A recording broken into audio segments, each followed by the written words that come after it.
Hello, Temescal Brewing. How are you? Hi. Hello.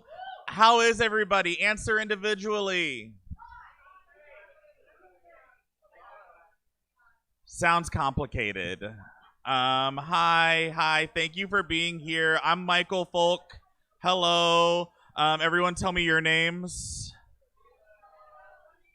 Wonderful, logged 'em. And welcome to Greetings from Queer Mountain. Who's been to Greetings from Queer Mountain before? Wonderful. Who has never been before? Okay, you can be excited about that too. Who is being surprised by there being a show right now? Everyone knows it's happening. Everyone. Okay. Hi. This is a LGBTQ plus storytelling show. Are y'all straight? It's okay. You've got to be strategic about this. So if you walk out right now, it looks bad. So you have to stick around at least into halfway through someone's story when everyone's distracted. Okay, so that's just my tip to you. You can stick around. We give out ally badges at the end. I gotta get some ally badges.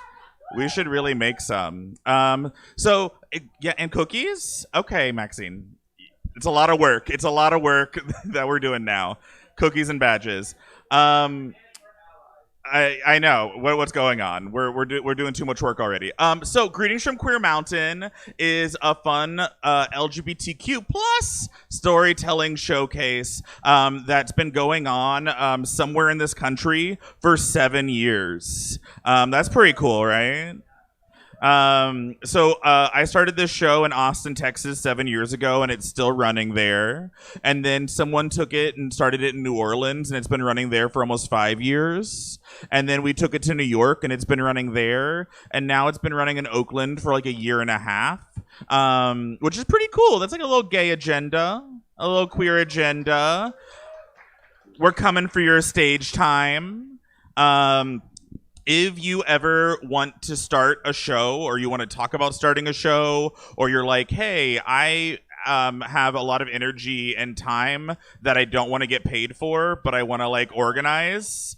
Yes, we're going to talk about it. But yeah, if you want to talk to me about it, great. I can talk to you about how I've started shows. I've started a bunch of them, and they're all queer focused. And I don't think that there's such thing as competition. There should be more and more queer stages. So if you need some help starting a show, I can maybe try to help. If you're like, fuck this person, I don't care about their advice, also valid.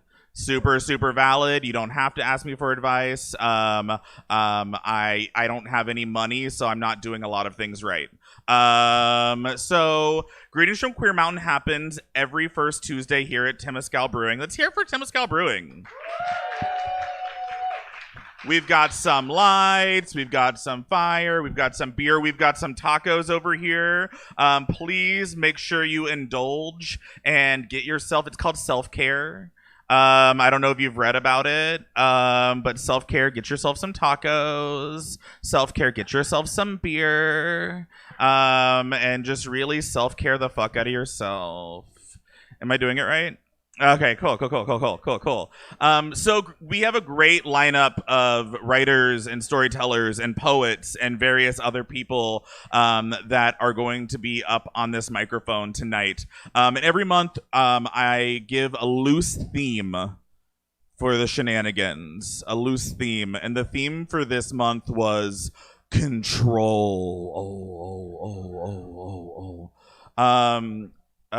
Yes, I was thinking about Janet Jackson. Yes, I was thinking about SZA. Hi. Goodbye. Yeah, control. What a loaded word, right? Control. I thought that would be a fun one, especially with it being Super Tuesday, which is a really positive name for what a horrible nihilistic wreck today is. But yeah, it's a big primary election day. Did y'all vote? Was it easy? It was weird. Okay. Did you feel good about it? Okay. Do you think it matters? Okay. Yeah, that's kind of the feeling, right? It's a lot of which I think is by design, right? I think that there's so many ways that the powers that be could make it easier, and they don't on purpose. But that's supposed to be our opportunity for control, right? Like exercising our vote. We vote, and then we have some control. Hi. We have some control over the people that have control. And so vice versa, vis-a-vis through like a tangled web, somehow we're supposed to have control. I remember whenever I was growing up, my mom said the government worked for us. And I was like, nah, I don't think so. Like, I get what you're saying, but it doesn't seem like it.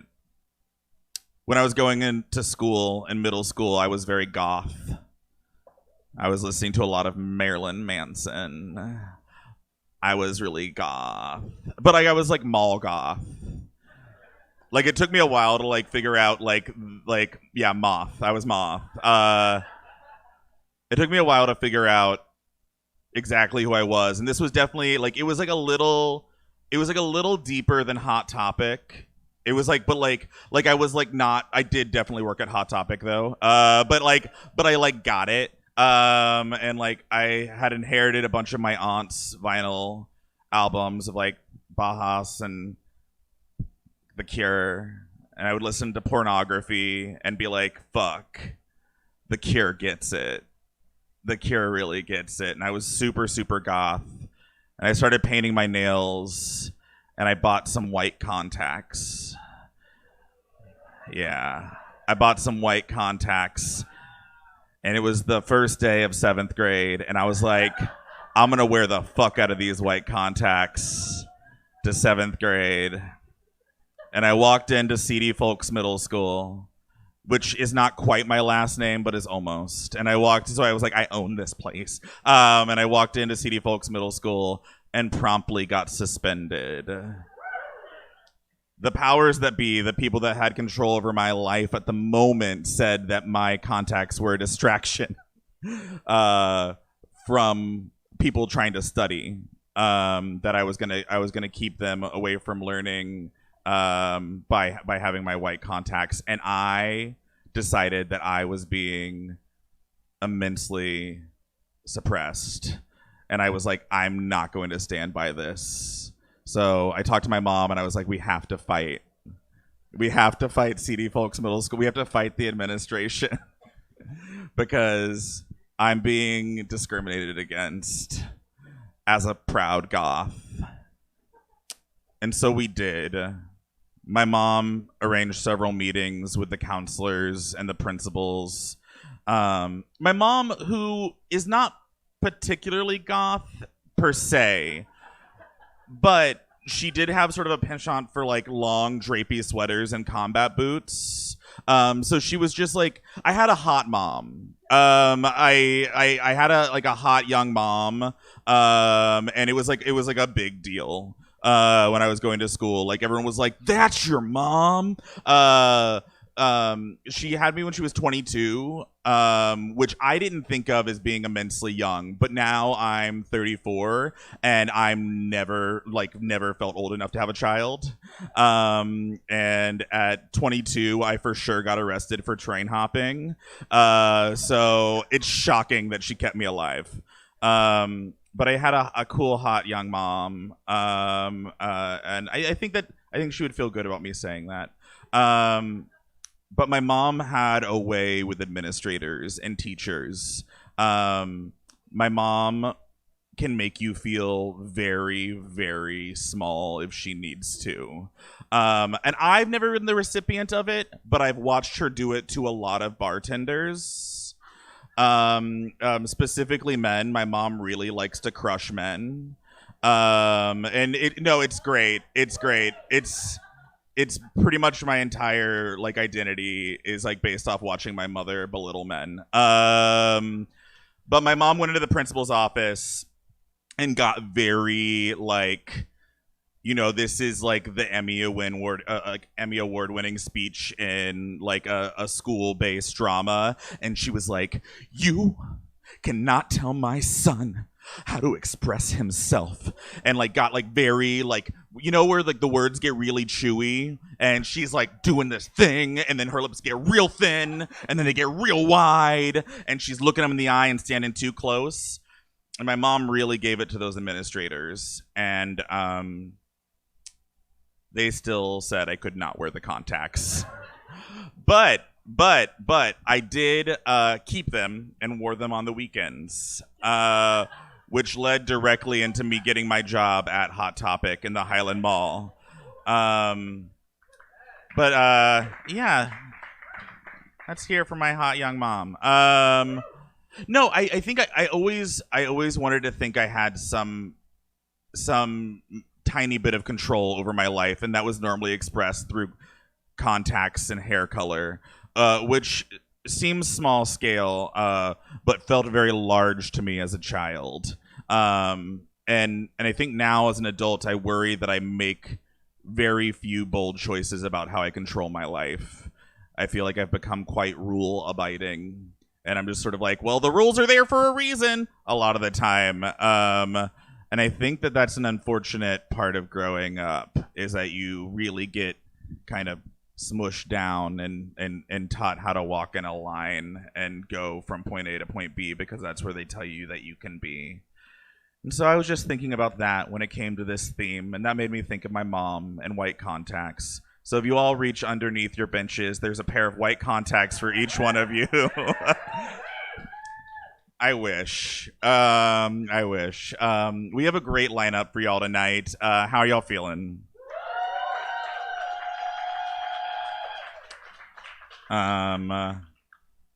I'm super excited about the first performer coming up on this stage. It's been a while since I've had him back on the show because he is immensely busy, always doing really, really amazing things with his job and with his partner and with just being an all-around badass. Please put your hands together right now and sound like 1,000 queer people when we welcome to the stage Kay Nilsson. Keep it going, keep it going, keep it going, keep it going, keep it going.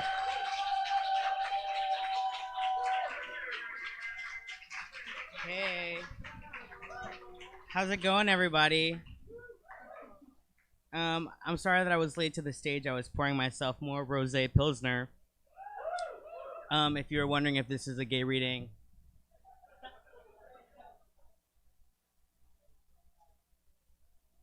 Hi, so of course when Michael asked me to do this show themed Control, my first thought was like death, sadness, and sex. So here's some of that. Are we into that?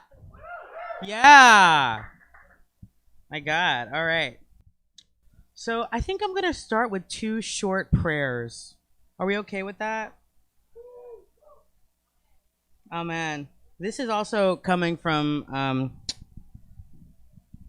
the perspective of someone who's vaguely religious. And like, I mean, when I say that, I mean to say that my Jesus chain has indeed bumped up against the vinyl of a Steamworks or something. So, you know. Okay, that deep cut. No one else goes to Steamworks here? All right. Pretenders. This prayer is called Vatican 69. Our Lord in the back room, hallowed be thy grip. Holy be thine eyes, 2 mouths in prayer. Blessed be your wasted legions. May your kingdom become. Your will be done on earth as it is in this new heaven. Give us this day our daily feast. Forgive our flesh as we have also forgiven the hungry. Do not rescue us from the tempted, but deliver us to their waiting teeth. Amen. Here's another one. Lord, forgive me, for I held that white boy between my teeth and did not bite. Lord, I am sorry. I did not growl. I blunted my teeth. Praised the false god before me. Lord, I did kneel and felt the filth of colony weigh on my shoulders. Oh, Lord, I wished I loved myself more than this in that moment. I make an altar of my own erasure and place him before it. Lord, I am a weak man. I let the television name my desire before I try to carve it from my own mouth. Oh, Lord, there are days the mirror grows a mouth I do not recognize, but it is still my mouth. Lord, there is another voice, louder than mine, apocrypha of misassembled hunger dancing across the glass. Forgive me, Lord, I was speechless. All right, cool. Woo! My God. Do we have a quiet audience? How are you feeling tonight? Does politics have you down? Is that what's going on? I get it. Man, I wish my crush on Rachel Maddow will go away, but it never will. I love her so much. Sorry. All right. So this one's gonna be interesting. This one I've only performed it once before, so thank you for being the second crowd, and I think you will be better than the first one. So thank you for that preemptively. Can you get? Am I good on time? Great. So an ex of mine once said that I was sleeping with men because I was trying to like find my dad. So I mean, like, wow. Okay, listen. The ex-girlfriend was actually my therapist. No, she wasn't. Just kidding. So my father died, and now I'm gay. Anyone relate? Nobody? Wow. My father died, and I came alive. My father died, and I found his face again. My father died, and I gave another man his name. My father died, and I got to hold a living man again. My father died, and I get to find someone here. Not special, but here for me today or for at least 5 minutes. He dies, and I hold a living thing inside of me until it wilts. All of the men who could have been my father are alive and keep their hands on my shoulder. I imagine this is what all grief is like. The still living hands of someone who could have loved you longer, better, or different, all sitting on your shoulders. The children of grief are buried in hands. Thanks.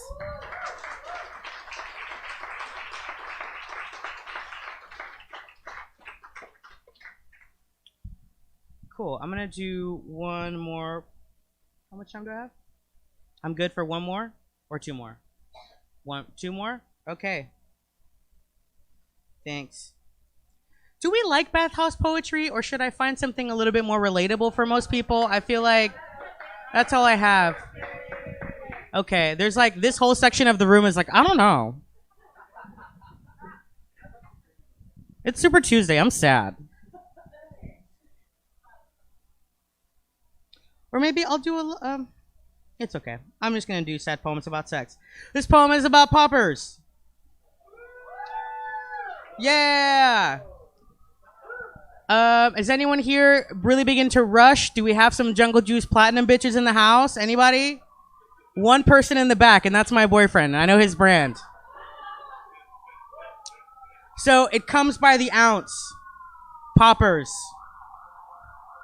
Amyl nitrate. One inhale and your blood pressure falls as fast as your heartbeat rises. I'm told it mimics the feeling of being choked. All of its lovers left trembling and lavender-necked. Every hole in your body laid bare and open by its magic. Nameless corporation plying you at the edge of a fuck bench, your bed, a stranger's hallway, a gay bar's back room. So what I'm trying to say is she knows how to splay a boy open. My body comes alive against a man who could have been someone's dead father, probably mine, and it flows through lungs like a sickness, burns everything it touches, a wilted spring and a winter set on fire, an exultant grief, always the color of a funeral, a dull bulbous gray, something possible to ignore until it spills on your lips like a well-sung requiem, and it's sick, what I have been willing to do to go home, what my body allows itself to do for the last of a ghost blessing, what I'm willing to swallow for a dead man's hallelujah, Valhalla, a dead white boy sings to me for the price of a song and a small glass jar. 2. R.I.P. Craigslist Personals. Measurements first, pictures, status, some dark fantasy, a hole in the wall where some faceless thing should find you, what is never told to anyone unless it's 3 a.m. and now a few hundred strangers learn about something that disgusts you almost as much as it arouses you. And there you are, eating chicken wings by the strained blue light, trying to find control, caught red-handed and greasy by your own reflection in the mirror. What a mess. The ping on your phone is promising. He has a name and an address. He has an address and an open door now. You wipe your hands on the underside of the comforter and shrug. Laundry will be done eventually, so you wait and wait and wait. Amyl nitrate pulling the last of you out of yourself. Sterile and oily, the music thrums a little bit louder than a whisper. The door creaks open and neither one of you knows who is on the other side. He is a cockpit, come splashed across a carpet, remote control, phantasm dwarfing a Coke can, a reflection in a spit-speckled mirror, the chest of a man you recognized once, and you don't know what he looks like or what your ass must look like now in its new stockade, kneeling and open to what violence must be deserved. You wonder, perhaps, if you should call him by his handle. It feels strange to give him a name. Both of you gave those away before you got here. There is a shift in the bed where his first knee lands and then another. You hear a zip, a long inhale, thin wisp of air rounding a thinner tunnel. Everything spins and sharpens into ash. And there it is, that blade you hoped for. Thank you. Appreciate it.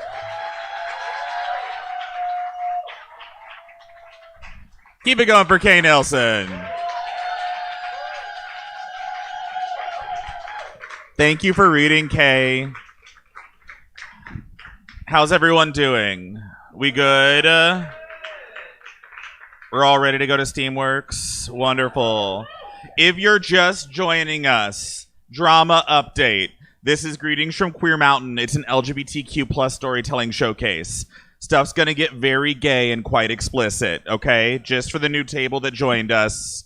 Just didn't want it to come out of nowhere. We're talking about control. I've been trying to give up and take control more, specifically sexually. I have like a weird thing around where I'm like, now I really want to get tied up sometimes. But then it's also very nerve-wracking, and then sometimes I want to be the person doing tying up, but it's always very, very loaded, and it's impossible for me to be cool about it. I'm like, hi, I'm gonna tie you up. Is that okay? So if anybody's into that, that's what I'm putting out there right now. Just really, really, really sweet BDSM. It's I don't know how to make it mean. The next performer coming up right now, super excited to have her on the show. It is a first timer. Let's hear for a first timer. We're going to sound like 10,000 queer people right now. Please welcome to the stage, Daria Phoebe Brashier. Keep it going, keep it going, keep it going, keep it going, keep it going, keep it going. If I run, they won't have to keep it going as long.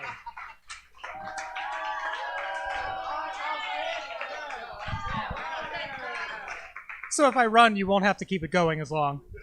It's funny. It's funny to come up here and talk about control when I feel like I've had so little over my life. Let's get rid of these. So I've got like one little itty bitty short thing for you, and then a story. Let me make this higher, maybe, possibly. I'm not helping myself with the heels. I get it. So it's easy to become complacent and let your life fall into a routine. It's even a bit comforting. You know where you'll be, what will happen. There won't be any unpleasant surprises for you to have to deal with. When life is otherwise stressful, falling into your routine is a way of limiting additional stress. The catch is what you miss out on. You write off potentially enriching experiences before you've even considered them. You tamp down your life to fit the pattern you have. Sure, it's safe, but safe quickly becomes dulling, and it's easy to just stop thinking, just stop feeling, and just shut down. Reach outside your comfort zone. Do something completely unlike you. Eat something you never said you would. Run a marathon. Jump out of a plane. Volunteer somewhere you'd never think to go or be. If you overdo it, retreat is possible, but until you try things, you have no idea what you're missing. Having the time to think through your problems and an ability to get help with them is really an immense privilege. So anyway, it's been a long path to standing here in front of you today. I could tell you that I could tell you that I've lived by that. That'd be a filthy lie. Don't let me snow you. I'd give you shit about all going out and voting, but the polls closed 4 minutes ago, so you're safe. I mailed my ballot back yesterday because like my life means that I'm splattered all over the country, and so I had to. The ballot came yesterday, and it had to be received today. So I paid $26 for my vote. It's a fucking ripoff. Anyway, so I have a little story for you, and then you can be done with me. From the time she was old enough to remember it, she grew up at her mother's hem. Typically resplendent in hand-me-down rags that almost fit, the future expected of her wasn't great, so much as the best you could hope for under the circumstances. But the older ones were anxious to keep her curiosity occupied. There would be cleaning, arranging, caretaking, and the occasional baking, but what she remembered most, even from the earliest times, was cooking. Looking back, it was obvious that she might have been more in the way than she was helpful, but being the firstborn accorded her some privilege her younger siblings would never share. There was enough time that she could be in the way, that she could learn. The music box was on the other side of the wall, with 4 cones arrayed below the roof to amplify the sounds. 2 of them faced the space they often shared for cooking, so her mother's choice of soundtrack would be muffled, but still audible. Sometimes the source would be a small cartridge her parents called an 8-track, a little bigger than a box of her mom's cancer sticks, one of which was invariably dangling from the pale, peeling, dry lips.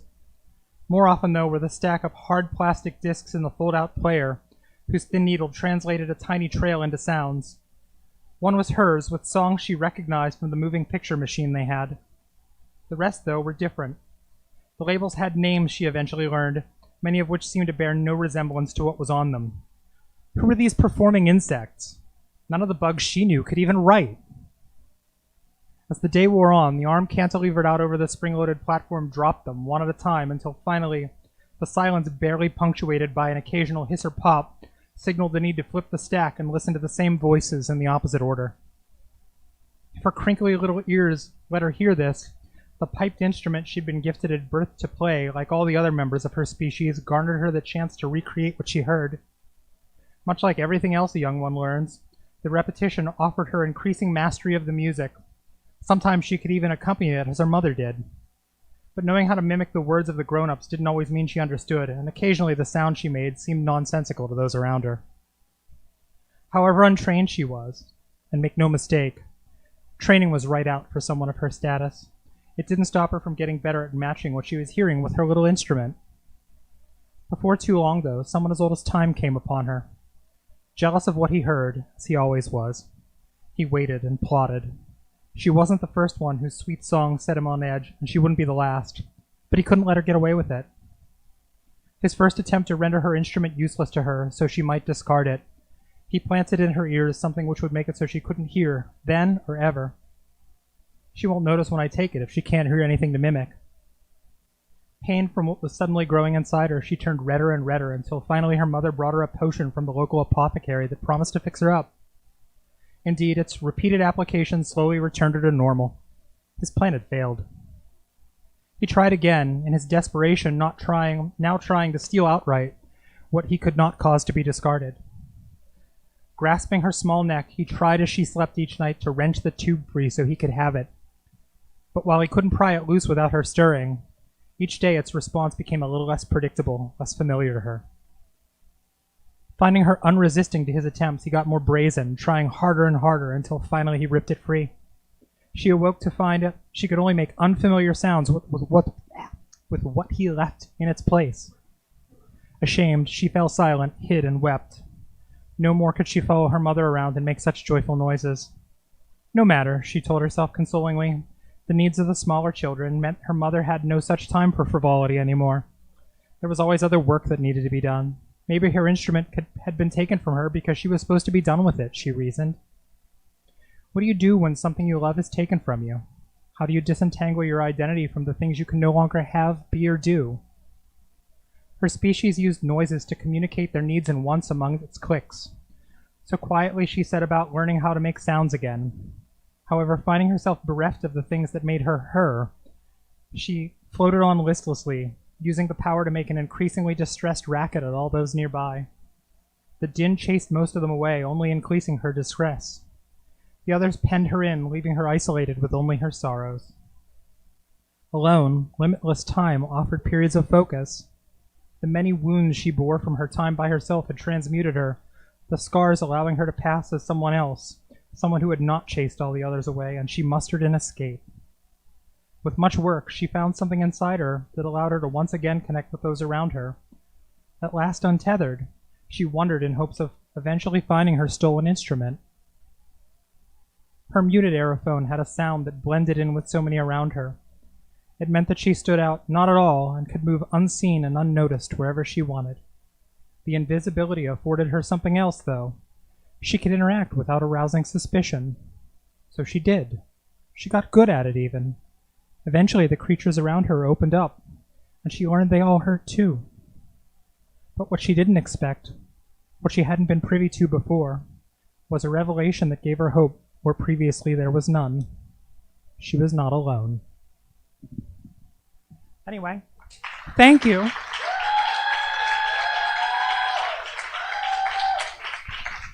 Keep it going for Daria Phoebe.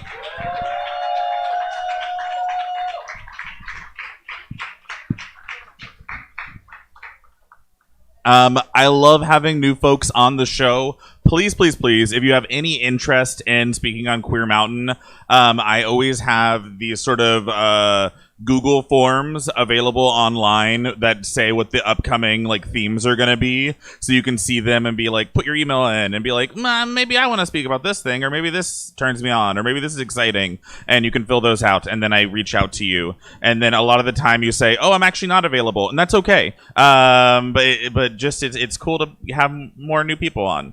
One more time for Daria Phoebe.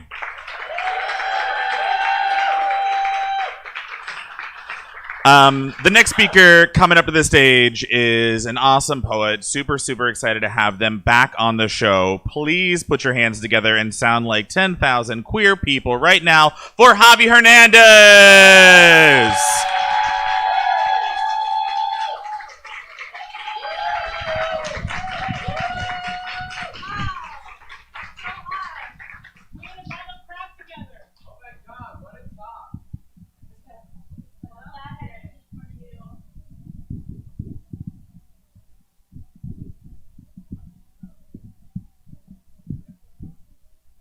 I ate dinner right before this, and then I had a beer, so there's a lot of gas in my stomach right now. If I burp in the middle of my poem, it's a part of the poem. So when Michael told me about the prompt, that's what we call it. When Michael told me about the prompt, I was like, Control, oh my gosh, that's the SZA album. Wow. But I didn't write about that. I just kind of wrote and didn't read through it, so we're gonna go through a journey together, everybody. Okay. I tried to make sure that I didn't say the word control in it because I'm scholarly like that, but maybe I did, I don't know. Who knows, maybe I used it. Okay. I couldn't stop myself just means you could, but you decided not to. If I recounted all the times someone couldn't stop themselves, I'd have a list of boys' names written with my blood. I don't believe in ghosts, but I do believe in the leaving behind. The empty space of longing and revenge both feel like a cold spot. There's parts of us that sour with touch, and it always means fermentation. The science of unraveling, to break and coil and curdle into some metallic aftertaste. I think memories can be sweet things. The gentle cusp of an underbelly, or the sweat trickle that barely teeters into steam. But take the same memory and press it of its juice, stomp its seeds between your toes on good oak and bottle it, I forget.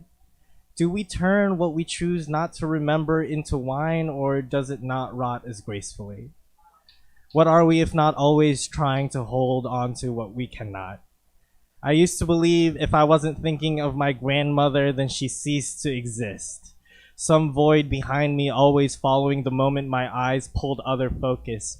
At night, I would pray for everyone I knew, even the ones I did not love, in case they stopped being there in the morning. But I learned some people stop being there in the morning anyways. If I could change one thing about me, it'd be my ability to remember pain in increasing amounts. The first time I lost a tooth, I swallowed it. The second time we tied floss and closed the bathroom door, and fuck, it was the wrong tooth, but that one went anyways. Now every tooth after that hurts the same, like something you ripped out too soon. I've been pulling teeth since, and my gums won't stop bleeding. I'm in a gay club for the cheap drinks and the cardio. I sweat and rehydrate until my sweat is 90 proof. I have the uncanny ability to vomit whenever I need to, even when the walls are slow-moving horses in a carousel. I plug my nose and heave the way a life raft batters the waves. Some nights, I flush nothing down but teeth. I am 12 and carry weight like an inner tube on my waistline. My grandmother tells me if I keep eating bacon at this rate, I may wake up one of the pigs. I must have stopped praying right then. I don't think I learned to hate myself, just learned to expect more of myself than I could give. So I grew smaller, I was always dizzy, and my stomach always growling. My teeth were yellow back, but I could fill myself with what I wanted and summon it back up again. I knew magic, I did. Could disappearing act a childhood and make it look good in jeans? Do you know how dangerous desire can be? I wanted and could be wanted, and all the steps in between I never hold down. He doesn't have a name, just a pair of hands. Just skin, as all his kind do. I'm sure his friends think fondly of him. I'm sure any pastor would welcome him like a service. He knows how to treat someone well. I just wasn't someone to him. And here we are talking about memory like he's in the room breathing on the backs of our necks. I know we should address him, but do we have to? You live whole lives after, and then, like fire, you remember his voice, the sway of his hips, and like a fire, it consumes you. I know how pain and love can sound the same, and I think it's hilarious. How when I say I loved him, I can mean I still do, or I have stopped since then. When I say I remember the grip of his palms, the subsequent sweat cannot distinguish itself from fear or from longing. I know my father is laughing somewhere, knowing that what he knows about boys and their affinity to turn into men with teeth. The only thing I learned from him was that you don't need to slam the brakes if you want to slow down, you just have to take your foot off the pedal. I wish I understood sooner, but he was yelling and I only had my permit, and I think we forget to listen sometimes. He is a good man to the ones he is good to, but Lord, if he wasn't blessed with a loud voice and hot palms. If only anger weren't passed down like crooked teeth and diabetes. If only memories didn't cause cavities. I know blood tastes like metal because of the iron, but I think my great-grandfather is coming back to remind me that liquor is just another thing's blood. If queerness were a curse, I think it'd be in the same way a promise is. Oh, how I was so naive to love like its lack of it would kill me. Foot on gas and room spinning, I was sure I was the most me when I was fucked or fucked up, and I can give him at least that credit for a good time. But how could I forget my mother and her, no, please, you eat first. Love can be a transfer of fluids, both in the oddly sexual way it sounds and in the way a mother is only a mother when she sheds a part of herself to keep the others alive. How long have I been sloughing off to keep you full? What if I never slow down? What if I slam on the brakes so hard I fly out the windshield? If God has any say in it, he'd make sure I don't keep chipping my teeth and licking the space there. But aren't I the sugar on my lips and the rotting of its overstaying? Did I not, despite me or in spite of me, get me here anyways? If there is a God, then let it be me and my mother's hands, the one she sawed off for me. Let it be keeping warm and calling back to say I'm alright. If I may be God of me for once, let me love without it souring in my belly. The only gurgle, not from hunger, but from having too much. If I floor it and smash my teeth, at least I'll be smiling. Thank you.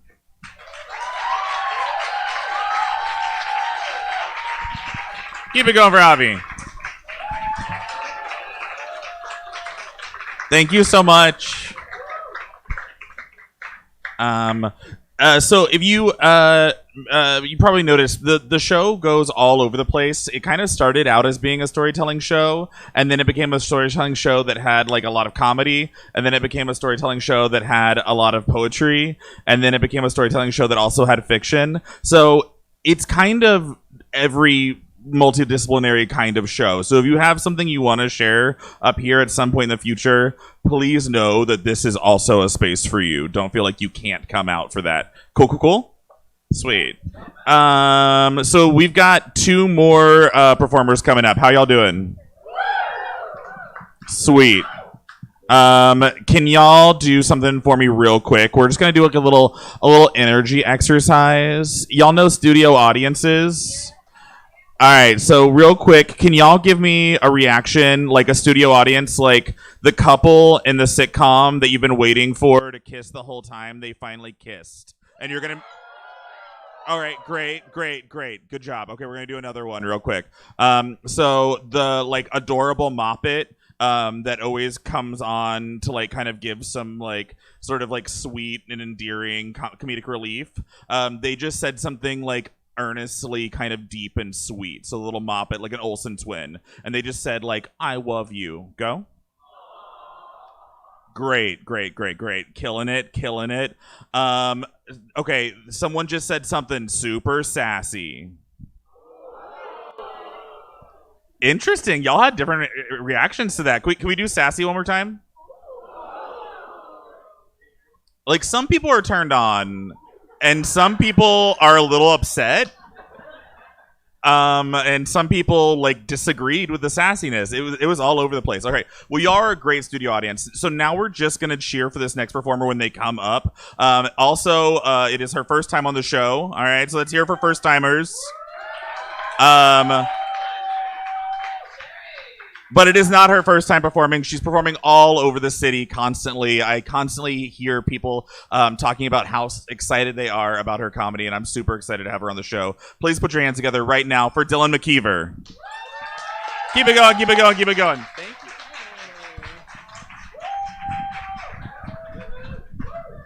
Hi. My name is Dylan, and I'm going to tell a story right now about bodies and sensuality and the sort of like tenuous control that I've had over those things lately. So I feel like there's a time in every girl's life where she realizes that she is a woman, and that moment is when she realizes that she can get paid to masturbate on the internet. Now, I'm a trans person, and that time came like way later than it does for most. But when I had that moment of realization, I was like, oh my god, of course I'm going to do this. Of course I'm going to get paid to masturbate. And I feel like no shame about it, at the time. Because I feel like, look, if like straight guys could all get paid to masturbate, it's like they wouldn't have another type of job, right? Just 100% of them. 100% of them would just like be participating in a dick pic based economy. Sadly, like, it's quite the opposite. I feel like dick pics are kind of like oversaturated in the market, so much so that they're basically less than worthless. Which is it's a total shame because dicks are beautiful, and but like deep down I feel like dick pics are like basically the same as like grocery store like coupon junk mail. It's like I would like pay to not see these in my mailbox. I already know about your deeply discounted meat. Anyway, I'm off track. What I'm trying to say is my meat, that's the primo shit. That's the stuff worth paying for. So I signed up for this camming site, and if you guys know how camming works, right? If you don't, it's basically a very special relationship on the internet between typically one woman and like 200 to 300 men.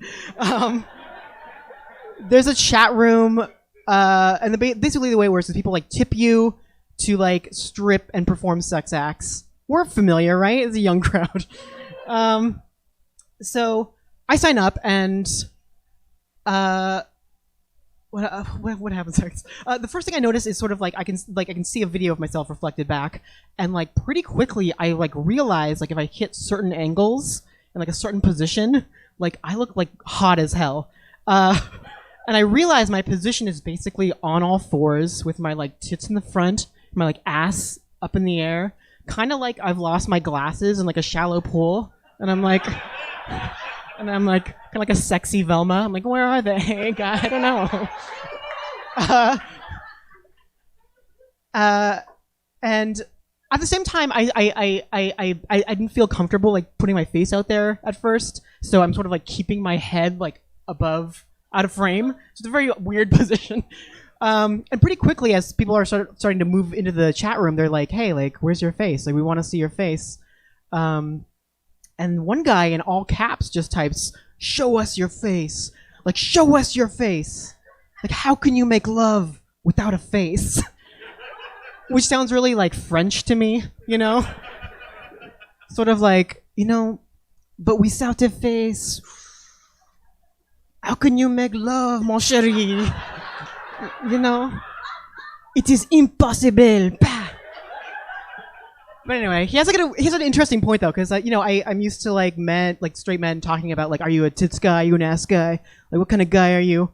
And the truth is that men only want one thing, and that's disgusting. They want to look into your eyes and make a human connection. Gross. I know, gross. Disgusting. But I was like, that's cool. Like, I also appreciate that. And so, like, I'm like, let's party. I'll show my face. And it's working. People are coming in. The tips are coming in. The clothes are coming off. And one thing that's, like, pretty endearing is that, like, people can like work together to like hit the different goals that I've set up. So like, and they'll talk to each other. They'll be like, "Hey, like Donkey Dick 69. This is Ass Man 420. Look, I see you in here. Like if you put in 5, like I'll put in 5. We'll get to the next goal." And like that happens. And they're like, "Hey, we got to see tits tonight because of our friendship." And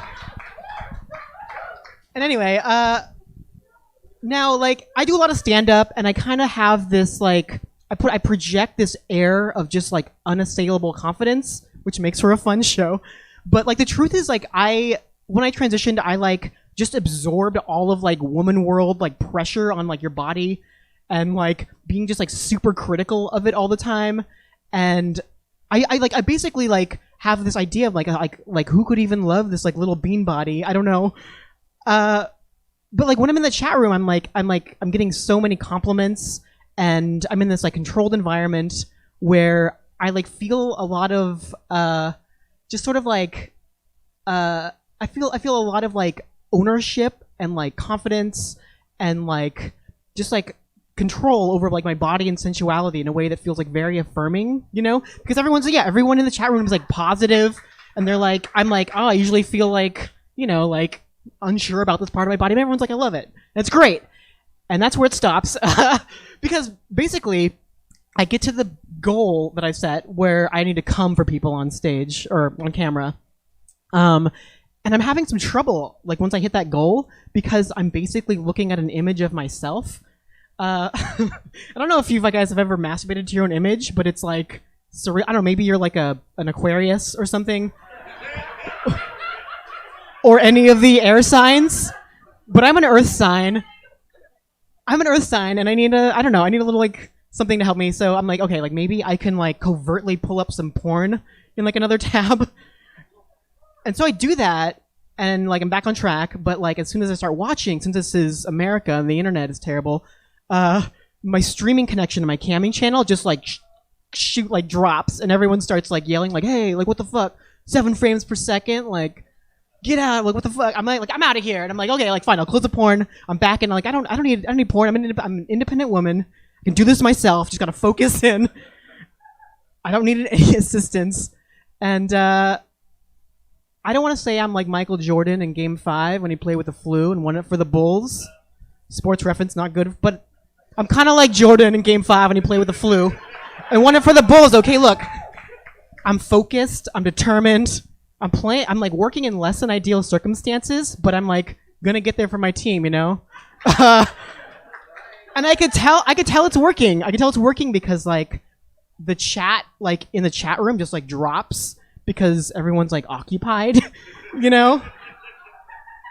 And the only things that are like coming through the chat are just like mangled up words from the left side of the keyboard. You know, and I sort of like I just imagine a guy like typing like SEX and he like looks over at the Y on the other side of the keyboard and he's like E. Anyway, I'm having like a really hard time. I'm still like trying. I'm like trying to tense every muscle, my body. I'm trying to get there. I'm like sweating profusely, and I can like see the orgasm like on the horizon, like you know, like peeking up like a sunrise. And I'm just like, getting closer and closer, and I'm just like trying to like Jedi mind trick my way into this, and I'm like getting closer, and I can see it like blossoming in my mind. I'm just like like and getting closer, and I'm just like focusing and then finally like So yeah, I fake it. And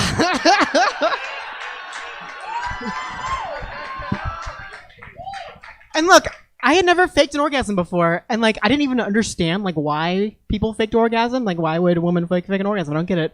Until that moment where I was like, oh, it's because you've put in a lot of work and you want it to be over. Anyway. I left with like about $160 for about 2 hours of work. Pretty good. Kind of unsatisfied and went to bed. I'm going to move on to the coda of the story. Basically, I look young, but the truth is I'm old. I don't know if you noticed, I did a Michael Jordan reference from a game in '97 when I was already 12 years old. So I'm basically young enough to like get paid to masturbate on the internet, but too old to do it without hurting myself. So the next day I woke up and I was just like trying to turn. I'm like, oh fuck, like arcing pain down my back in both ways, and I was like, it'll go away. It didn't, and so I decided to like call up a chiropractor. My good on time is okay. I can keep going. Okay. And I found a chiropractor in the Richmond district. His name was Dr. Roman. And I got there. I filled out the paperwork, and on the intake forms, I realized his name wasn't actually Dr. Roman. That was an abbreviation. His real name was Dr. Romance.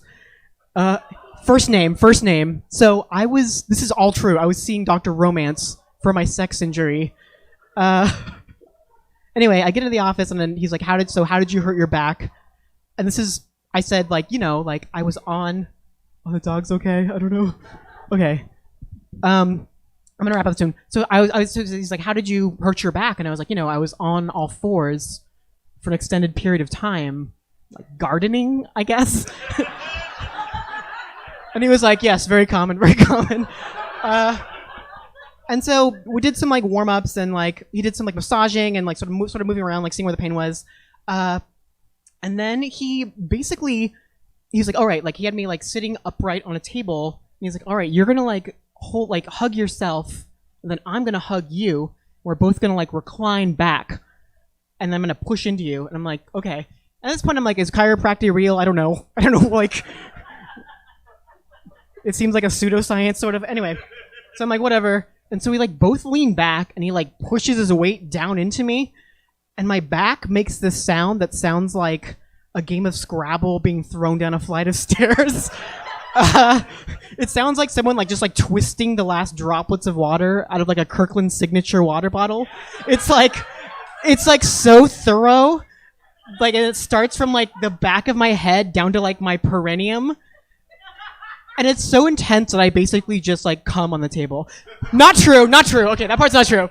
But it was really satisfying. And then I came out for some more sessions. And I don't know if you guys have ever been to a doctor, but it's really expensive. And I basically spent like 3 times the amount I made camming on a doctor. And so I don't know what the moral of the story is. Basically, like, do I have like control over my body? Not at all. But in those like brief moments where it's like clear that I do, it makes it all worth it. I'm Dylan. Thank you so much for listening. Good night.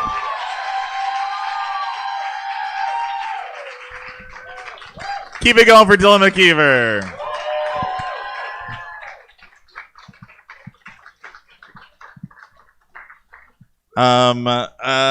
I've done a little bit of camming on Chatterbait. And anytime I do it in earnest, where I'm like, I'm gonna be sexy, no one's interested, but I have found that my sort of niche market is cleaning.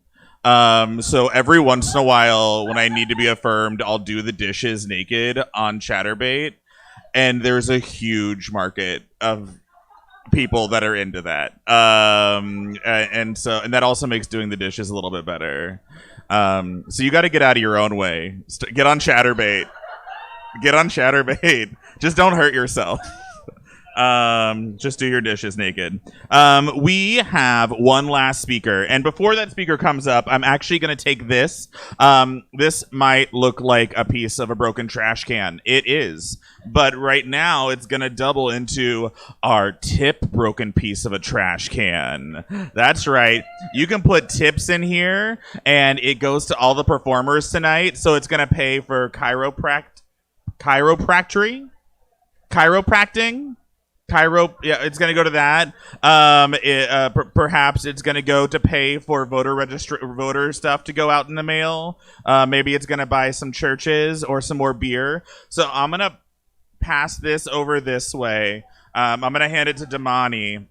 And then it's going to snake its way through the crowd. And then hopefully it's going to make its way over to this end. And if you can put some money in there, awesome. If not, you're not out of it. I've got a Venmo. It's the future, motherfuckers. So my Venmo is... It's get ready for a roller coaster ride because it's a normal name spelled weird. It's Michael-Folk. Micheal. What? -FOULK. One more time. Micheal-FOULK. That's right. My parents were going through a divorce when they named me. That's what happens. They just switch the vowels around in a classic name, and all of a sudden, no one knows how to spell your name. It's different on all of my government IDs. Turns out, actually, it doesn't matter. It can be spelled a bunch of different ways, and it's still apparently normal. The last 4 digits of my phone number. Okay. All right. I like to imagine that you're trying to get my number, but you want to do it on hard mode. And you're like, just give me the last 4. I'm going to figure out the first 3. Okay, it's 6437. It's going to be a picture. If you're looking at the Venmo, it's a picture of me holding my now deceased dog. If that makes you want to give more money, great. It can't bring my dog back, though. It's okay. No. He had a big life. You see, this is Jonathan. Jonathan is dead. We live in an imperfect world. But he was like 14, so he had a great time. All right, everybody good? We feeling good? You're feeling good? Thanks, Joe. I don't know why I always bring up my dead dog during tip time, but I just haven't moved on. Okay, that's moving around. We've got one last speaker. How's everyone doing? Wonderful. The next speaker coming to the stage, super kind, hilarious person. I'm super excited to have her on the show again. It's been a little while since the last time we had you on. And so I'm super pumped for y'all to get to see her. Please put your hands together right now and sound like 10,000 queer people for Giola Finman. Thanks, Michael. Oh, it's so good to be here. My name is Giola. Maybe we'll get to that, but just stay in wonder about that for now. I'm a comedian usually, but I didn't write any jokes tonight. I kind of just want to share more deeply about me than stand-up allows and what this space really is good for. When I thought of control, I thought of what I think a lot of themes were. What Michael started off the show with was in childhood, as kids, there are so many rules placed on us, and it's like all we can do as children, or all I did, was hope and be so excited to get older. Like, birthdays were such a celebration. It's like when you're 8 years old, you have to go to bed at 8 or something, and when you're 9 and you get to push your bedtime, or you get to 14 to 15, you get to watch a rated R movie, or I don't know, you're excited to turn 18 and vote or go to college and party. When I was younger, all I wanted to do was get older. I thought about it every day. I fantasized it because I knew when I got older and I got out of school, I could start being who I was. See, I grew up really religious. Anyone else? So religious. And like I get a little competitive because like I swear mine was more. You know, I'm not gonna go, there's like 10 million stories in one little story tonight, but like I'm not gonna go through all the theology and historical events that led to a rabbi / guru in Brooklyn existing in the 1960s, and while all the events that led to my parents deciding to join a Hasidic Jewish cult, but it happened and I'm here. They had and raised 7 children in Hasidic Jewish community. I'm from Michigan. And they sent us to very strict Hasidic schools. Everything was Kabbalistic, everything was ritualistic, everything was spiritual, everything was pretty controlled. From the time you woke up in the morning to the time you went to bed, there was something that you could follow, something you had to follow, a script. So you would wake up in the morning, and before you spoke or rubbed your eyes, you said a prayer to God for returning your soul to you every morning. And then before you rubbed your eyes or spoke, you washed your hands with water that you set out in a cup and a basin the night before. Because when your body and your soul leaves your body, you're impure because you're an empty vessel without God when you're sleeping. Did you know that? So you got to wash it away with a little ritual. And then you go to the bathroom in the morning and you bet there's a prayer and a different one for pooping and a different one for peeing. Oh, you're hungry for breakfast? Wait, there's 10 prayers. My brother had 11. He had one that was, thank you, God, for making me not a woman. Yeah, thank you, God, for making me not a woman. So that was the sphere and lens of, and it went all the way to bedtime, you know? And, you know, at bedtime, if you're scared, you could say the prayer twice. I mean, they didn't tell you to, but sometimes I did. The Shema. You cover your eyes and you pray to God. And that was my childhood. And I knew from a very young age that I didn't want that to be my adulthood. I read a lot of books. I lived 4 houses away from a library, and I knew that there was something else out there, and I knew I wanted something else. So I got in trouble a lot. At sometimes just for like basic things like stealing the science test and putting it in the photocopier and copying it and giving it to all my friends, and then having a collective cheat on the science test on meiosis and mitosis. I was also that kind of rascal, but mostly it was because I was like wearing flip-flops or reading 1984. You know, real bad shit. You know. What we wore was very restricted, so skirts only, or dresses past the knee, shirts past the elbow, covering the collarbone, nothing tight, nothing red. That was for prostitutes, obviously. But don't get me wrong, like, we had style in my little enclave, okay? Girls wore skirts to their knee with striped socks. That was the hottest thing for a 13-year-old. And then a little older, the skirts, if you were badass, were dragging on the floor. That was the rebel look in my little enclave. That's right. It was hard for me at my height to find skirts that dragged, but I tried. Get that drag look. Obviously, I went away for high school to a school called a preparatory academy, a little boarding school, all-girl boarding school, and somewhere in my mind I was like, yeah, they're prepping us for college, but obviously they were prepping us to be good housewives, mostly. You know, making sure that our meat and our dairy dishes never mixed, and knowing all the laws for what would happen if it did. Kosher reference for any of you. Yeah. So there's a lot of control in my childhood, and a lot of me getting in trouble for pushing those boundaries. So I knew I had to get out. So I graduated high school early, and I enrolled, kind of like fought tooth and nail. I took the SATs. That was a big fight. You know, I didn't want to get married and have kids. Took the SATs, and I enrolled in community college at 17. And the sociology class is blowing my little mind. And I bought my first pair of jeans at Forever 21. They were probably like $17, I would say. Pair of skinny jeans, probably exactly the same model as I wear now. But now I know that I can go to Goodwill. Okay, fast fashion values.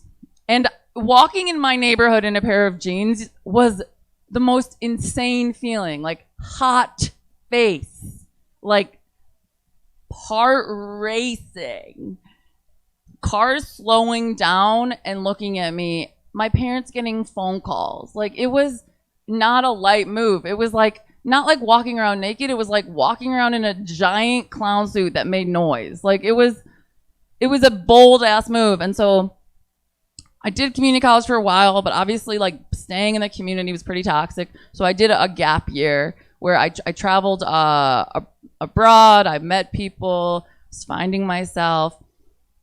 And even if I was like, I've never wanted to be in this religious environment and I'm leaving it. When you grow up from the time you're born with so much indoctrination and so much dogma, you wake up in the morning and your instinct is to say the blessing for your soul and your body and your impurities, and when you poop and you pee, like, and when you drink a glass of water and when you're done eating your bread, like, it doesn't go away overnight, even if you want it to. And so I traveled and I was looking for other things, and I met this man. He was about 10 years older than me, and we just became friends, and he had a calmness to him, and he and I were talking once, and he told me that a year ago, he was 80 pounds heavier, but then he did something called Vipassana meditation, and he found himself. And I wasn't looking to lose any weight, but what drew me to this Vipassana meditation was this calmness in his eyes and groundedness and the intention with which he moved about his environment. The intention that I was raised with, the kavanah that I was raised with, elusively with all these practices, seemed to just never really be there. But this man seemed to have something. And so at 18, I went to a 10-day Vipassana silent retreat. They were like, you're a child, you shouldn't be here. And I'm like, I need to be here. So they let me in, and it was very kind of them, because I could talk for 10 minutes just about this, but it's the Bay Area. You all know somebody who did this shit. But it really, we couldn't talk, we couldn't write in a journal, we couldn't speak to someone, we couldn't make eye contact, couldn't touch, couldn't listen to music. We just had to sit and meditate for 9 hours a day. And the most key thing was, they said, leave your ritual at the door. This is a non-denominational meditation practice, so whatever shit you came with, leave it at the door. And so for the first time in 10 days, I actively woke up and didn't say the prayers. And by the end of 10 days, I lost, and there's so much about that meditation that helped me, but I lost the compulsion that I grew up with, because religion is compulsion. It's not spirituality. It's not oneness. It's compulsion to me, at least in the way that I did.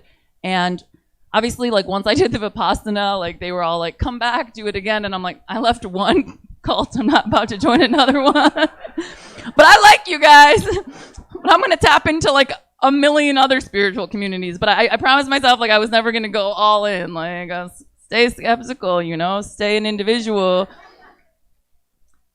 And then if I ever feel like there's a community that has too many rules, I'm like, you're not for me. Because now, like, I'm so grateful that I have this like wealth of tradition from my ancestors. I'm grateful that I know Yiddish fluently and Hebrew fluently. And if I'm called to, I can tap into that, and I can call it into lots of other practices that I learn along the way. And mostly, I can rely on the people I love in my community to hold me accountable for being a good person.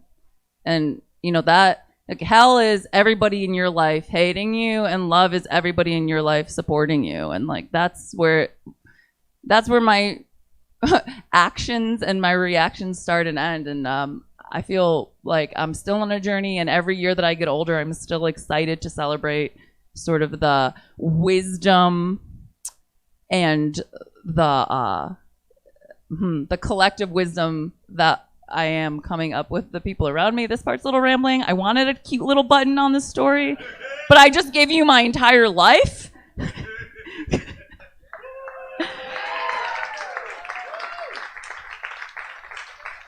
Somehow I can't write stand-up about this shit, but you guys have been good to me. And so I just want to say, yeah, community is where it's at. And thank you for Michael for creating honest community. I'm done.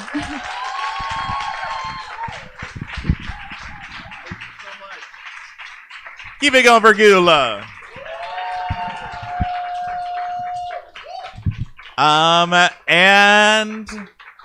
That has been Greetings from Queer Mountain. Thank you all so much for being here.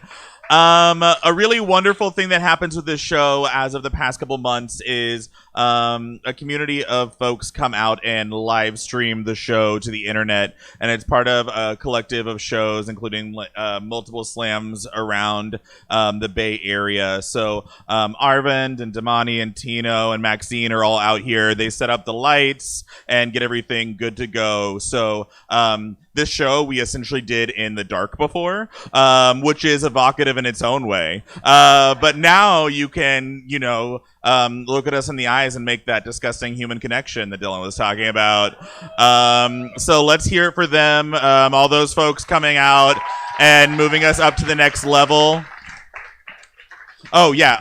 All the performers, I sent out, this is a little inside baseball, or I sent out a form for you to sign about the release for the streaming, but I think only one person sent it back. So I have hard copies. Dylan, you get extra points. And there are several other shows. And here's the thing.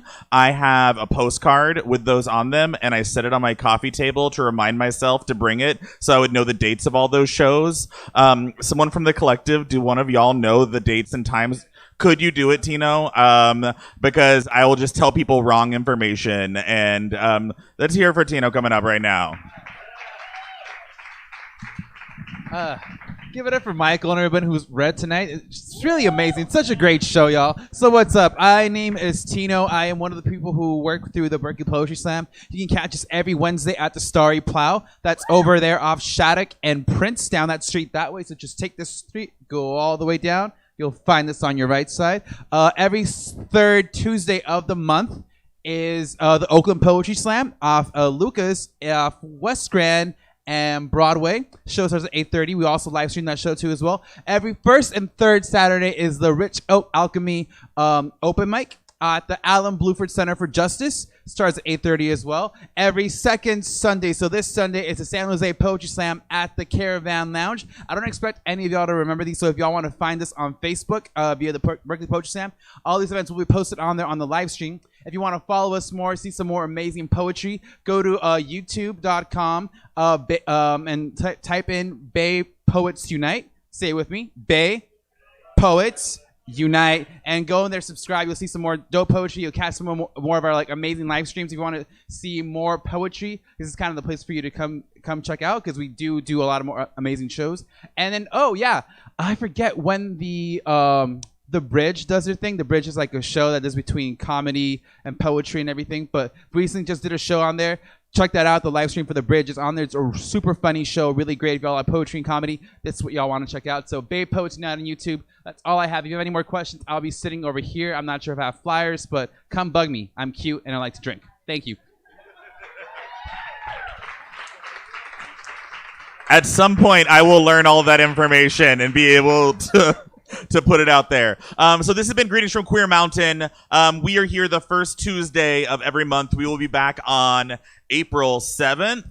And we'll have a great lineup of folks for that show. Like I said, if you want to express interest in being on this show at some point, it's not a straight open mic. It's sort of like a curated open mic. So you put like, I'm interested on this Google form, and then I message you and I sort of make thoughtful choices about who to put on what show based on a couple different factors.